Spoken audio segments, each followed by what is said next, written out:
Да ёб, Что ты делаешь? Я говорю, как пройти до ЦУМа? куда вам? Нахуй кашлять. Ты что, кашлянул на тебя? Ты кашлянул. У меня одышка, если я что, виноват, я астматик.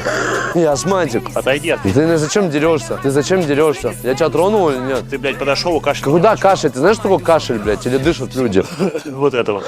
Это дыхание, а не кашель. Ебись от меня. Иди учись в университет на медика. Да, сейчас пойду. Кто на тебя кашлял? Если я дышу так. Кашляют. Кашляют вот так. Я на тебя не кашлял, понял? Я дышу так.